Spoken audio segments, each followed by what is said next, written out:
गुजरात और यूपी के नतीजों ने कर दिया साफ। पीएम नरेंद्र मोदी के लिए बढ़ रहा है मुसलमानों का प्यार। कभी मोदी ने मुसलमानों के लिए किया था बड़ा ऐलान। मुस्लिमों से हुए छल में छेद करने का दिया था बयान। मोदी का मिशन हो रहा कामयाब, साथ आने लगे मुसलमान।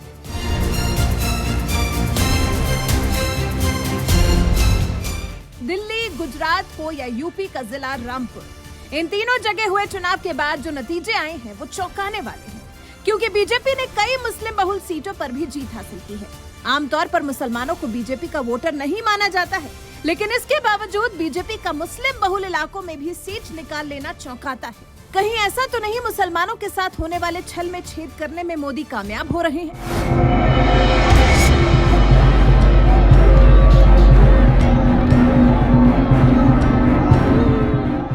याद करिए साल 2019 का वो वक्त जब प्रचंड बहुमत के साथ बीजेपी ने लगातार दूसरी बार सत्ता हासिल की थी और नरेंद्र मोदी दोबारा प्रधानमंत्री बने थे। ये वही दौर था जब दोबारा सत्ता में आने के बाद नरेंद्र मोदी ने एनडीए सांसदों को संबोधित करते हुए अल्पसंख्यकों के लिए बहुत बड़ी बात बोल दी थी। खासकर मुसलमानों के लिए संसद के सेंट्रल हॉल में नरेंद्र मोदी ने कहा था कि 70 सालों तक मुस्लिम तुष्टीकरण की राजनीति की वजह से मुसलमानों के साथ छल हुआ है। अब हमारी सरकार उस छल में छेद करने की कोशिश करेगी।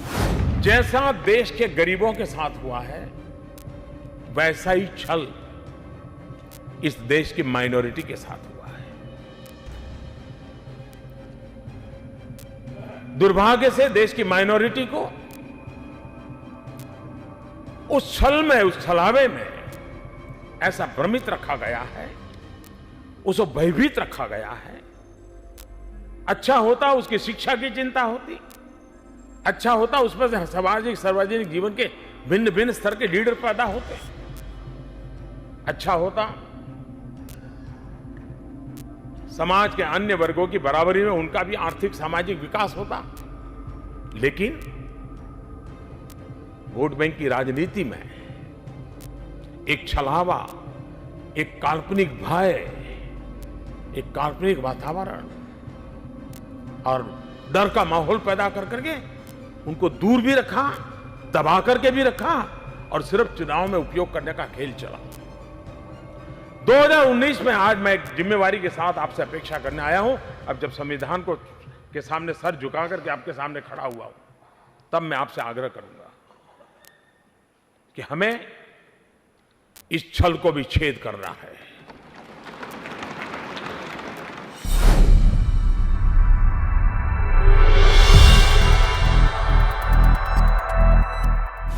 साल 2019 में दोबारा सत्ता पाते ही नरेंद्र मोदी ने मुसलमानों के साथ हुए छल में छेद करने का जो संकल्प लिया था, लगता है वो संकल्प अब धीरे धीरे पूरा होता नजर आ रहा है।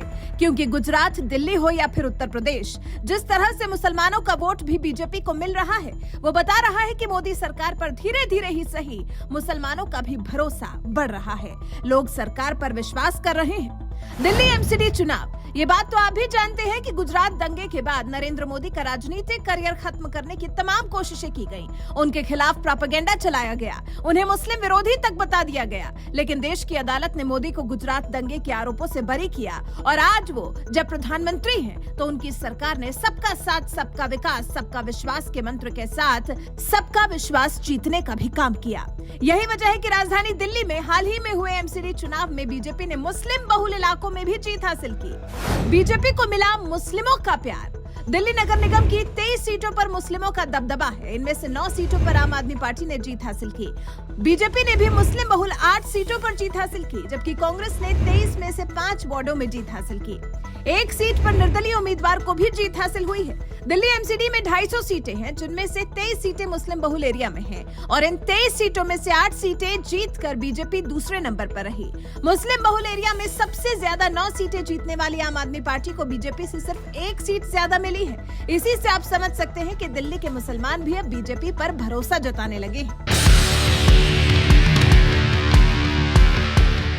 गुजरात चुनाव, गुजरात चुनाव में प्रचंड बहुमत के साथ बीजेपी ने एक बार फिर वापसी की है। ये बात तो हर कोई जानता है, लेकिन इस जीत की सबसे खास बात तो ये रही कि जिस दरियापुर विधानसभा क्षेत्र में सबसे ज्यादा मुस्लिम वोट हैं, उस दरियापुर विधानसभा सीट पर भी बीजेपी ने जीत हासिल की है। यहाँ सीधा मुकाबला बीजेपी उम्मीदवार कौशिक भाई सुखलाल जैन, कांग्रेस उम्मीदवार गयासुद्दीन हबीबुद्दीन और आम आदमी पार्टी के उम्मीदवार ताज मोहम्मद हबीब भाई कुरैशी के बीच था।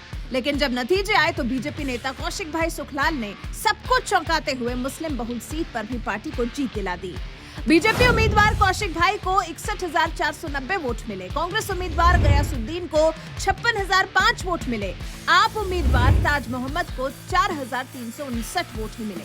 बीजेपी नेता कौशिक भाई की जीत का मार्जिन भले कम रहा हो, लेकिन मुस्लिम बहुल इलाके में जीत हासिल करना ही बहुत बड़ी बात है। जिस गुजरात में मुसलमानों को बीजेपी का डर दिखाया जाता है, उस गुजरात की मुस्लिम बहुल सीट दरियापुर में जीत हासिल करना बताता है कि कहीं न कहीं मुसलमान भी अब बीजेपी को वोट करने लगे हैं। रामपुर उपचुनाव। अब बात करते हैं उत्तर प्रदेश की रामपुर विधानसभा सीट की, जिसे समाजवादी पार्टी के कद्दावर नेता आजम खान का गढ़ माना जाता है। जहां मुस्लिम वोटर्स की क्या भूमिका होती है, ये इसी बात से समझ सकते हैं कि आजादी के बाद से ही यहां कभी कोई हिंदू विधायक नहीं रहा। लेकिन योगी राज में बीजेपी ने इस बार ये मिथक भी तोड़ दिया, क्योंकि बीजेपी उम्मीदवार आकाश सक्सेना ने रामपुर विधानसभा सीट पर हुए उपचुनाव में इस बार आजम खान का किला ढहा दिया और पहली बार बीजेपी की झोली में रामपुर विधानसभा सीट डाल दी। आकाश सक्सेना की ये जीत जितनी बड़ी है, ये इसी बात से समझ सकते हैं कि आजादी के बाद यहाँ 20 चुनाव हुए, लेकिन कभी कोई हिंदू नहीं जीत सका। 52% मुस्लिम आबादी वाले रामपुर में पहली बार आकाश सक्सेना ने जीत का परचम लहराया, तो इसके पीछे कहीं न कहीं मुस्लिमों का भी साथ रहा है। उन्होंने भी आकाश सक्सेना को समर्थन दिया। बीजेपी उम्मीदवार आकाश सक्सेना को 81,432 वोट मिले, सपा उम्मीदवार आसिम रजा को 47,296 वोट मिले। बीएसपी ने पहले ही उपचुनाव लड़ने से इनकार कर दिया था, जिससे रामपुर सीट पर मुख्य मुकाबला आजम खान के समर्थित उम्मीदवार मोहम्मद आसिम रजा और बीजेपी उम्मीदवार आकाश सक्सेना के बीच था। यानी आसिम रजा के पास मुसलमानों का एक मुश्त वोट हासिल कर जीत हासिल करने का अच्छा मौका था, लेकिन इसके बावजूद उन्हें हार नसीब हुई।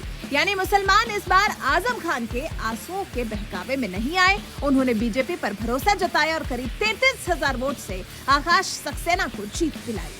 गुजरात, दिल्ली और रामपुर विधानसभा सीट के नतीजे बता रहे हैं कि मुस्लिम भी अब कहीं न कहीं बीजेपी से जुड़ने लगे हैं, जिसकी वजह से अब मुस्लिम बहुल इलाकों में भी बीजेपी जीत हासिल करने लगी है। बीजेपी की ओर मुसलमानों का ये झुकाव यूं ही नहीं है। मोदी सरकार भी 3 तलाक के खिलाफ कानून बनाकर मुस्लिम महिलाओं को 3 तलाक से आजादी दिला चुकी है।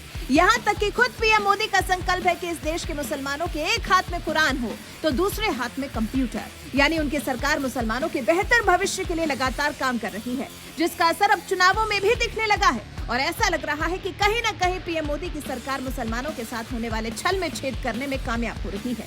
वैसे इस मामले में आपका क्या कुछ कहना है, अपनी राय हमें कमेंट कर जरूर बताएं। साथ ही चुनाव जीतने के बाद पीएम मोदी ने क्या कुछ कहा, आइए आपको सुनाते हैं। जैसे अभी नड्डा जी बता रहे थे, हिमाचल के चुनाव में 1% से भी कम अंतर से ये हार जीत का फैसला हुआ है। 1% से भी कम, इतना कम अंतर से हिमाचल में कभी नतीजे नहीं आए हैं।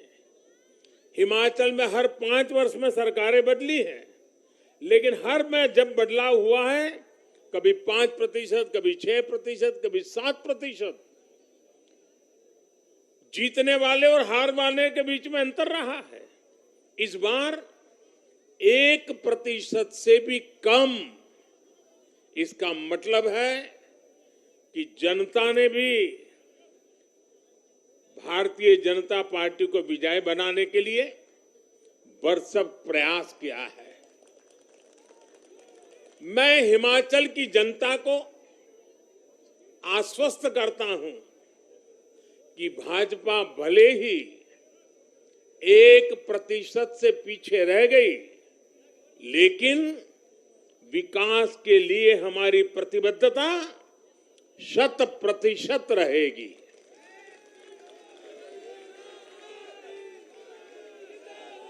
हिमाचल से जुड़े हर विषय को हम पूरी मजबूती से उठाएंगे और केंद्र सरकार के द्वारा हिमाचल की प्रगति का जो उसका हक है, उसमें भी कभी हम कमी नहीं आने देंगे।